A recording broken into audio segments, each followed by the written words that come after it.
All right, when it comes to any renovation, you have to trust those who you hired. So this Design Tip Tuesday is sponsored by Anne-Marie Design Studio, and joining me is the Anne-Marie Boges. How are you? Thanks, welcome back. Yeah, absolutely, love it.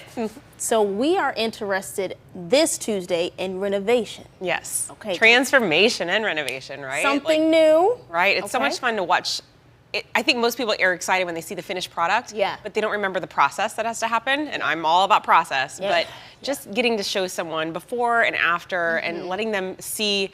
My brain spins so fast, and I feel like a lot of designers do that, right? So we walk into a space, and it's definitely not the space you want to live in forever, but we can visualize it in so many different ways. And so to let you see what our brain sees is hard. So showing a lot of before and after images is a really helpful tool, I think, for people. So. Absolutely, because if you're showing me what you're working with, I'm able to trust you a little bit better. That's right. Yeah, so Yeah. what other tips do you have for someone to really just lean into letting the expert be the expert? Well, it's kind of like if you're not an accountant, do you really want to do your taxes?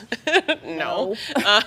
It's that same process. Like I know most people like to go onto, Google and find out what their health issues are, like you're now a doctor, but as a designer, we like to be trusted in what we do. So if I can show you something like this is a before picture of a bathroom it's got big columns. And for some people, this might be an updated bathroom for what they had before, but for this space right here, it was not what was needed. The columns were bulky and in the way. The bathtub was too big and deep into the space. There was that little bitty sink on the right side behind that QR code. There's a little sink over there, not enough counter space to work. And then on the opposite side behind you, there was like a shower that was just tight. Everything was really, really tight and just old. And so just working with the client, learning about what you need, do you need more storage? Do you need a bathtub at all? And so yes, we still needed a tub in this space. And so we're hoping that the ideas that we come up with kind of jive immediately, and they visualize things like this is the after space. This is just that one corner of the room, but this bathtub really opened everything up. The client didn't use the tub that often.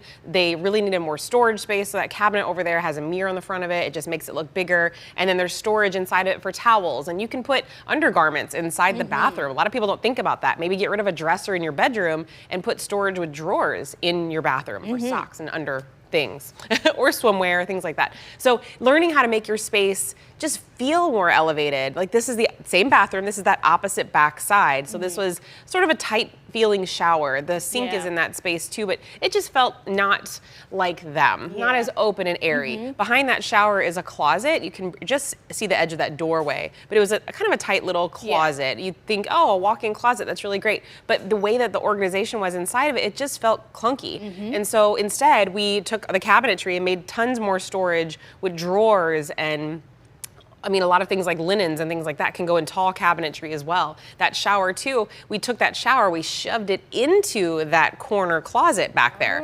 So instead, you'll see in a second here, the length of that shower and vanity space just grew so much more. There you can see that. My goodness. We snuck into that corner closet, got rid of that closet, and instead used that cabinet right there for more storage for linens and towels, and then undergarments and things like that you would have in a closet normally can be in here, where in the bedroom, there was an additional closet, so it's not like we got rid of a closet completely. But that shower is really great because it's big and open with glass. We let that beautiful tile really speak to the space and hug that whole corner, and just lets you still feel secluded, but lets the floor be so much bigger and more, usable.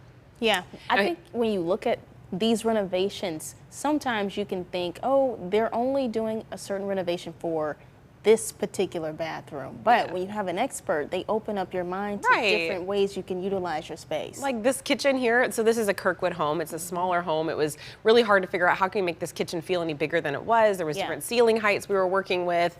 And it's someone who just moved into this home. She didn't really even know how this space would work for her, but she knew she didn't like the look and the feel. We had to get rid of that orange overall, that hug of orange, right? A lot of people in the St. Louis area have that. It is real orange. And it's hard because a lot of people really think, oh, I have really good solid oak cabinets. I hear that sentence a lot from people. But do you like them? is my question. Could someone else use them in a different space? Could we put them in the basement maybe? Well, look what we've done here. It's just so much bigger and it's still warm, right? Yeah. That space was warm. This is still warm. So instead we changed the tone. We salvaged the wood flooring, we sanded and refinished it, and we did a different island. We did a quarter sawn oak island. So we still have oak in there, but we brightened it up with painted cabinetry. We played with that ceiling, so you can't really tell what's happening from what was before. There was 2 completely different ceiling heights. We had to keep a beam in that space because we actually opened it up on the backside a little bit more. But we took advantage of that whole entire wall. We made a focal point of the hood with the cooking space beneath it. And the island really becomes this gathering space. And we want spaces to feel like that. You want to be entertained and you want to be able to hang out in your space more than you need to, right? Like, absolutely. We want to love the room you're in. I don't just want to be there because you have to. Absolutely. So as we wrap up, as a whole, we've gone through the renovation. What would you say today's design tip is? Well, you definitely need to trust the process because the outcome is totally worth the wait. Absolutely. Trust the process, see it through, trust the expert. Trust the expert, trust us. We definitely have your best intention at mind at all times. And always a pleasure having you here. Thank you. It's great to be here. We'll have more in Studio STL when we come back.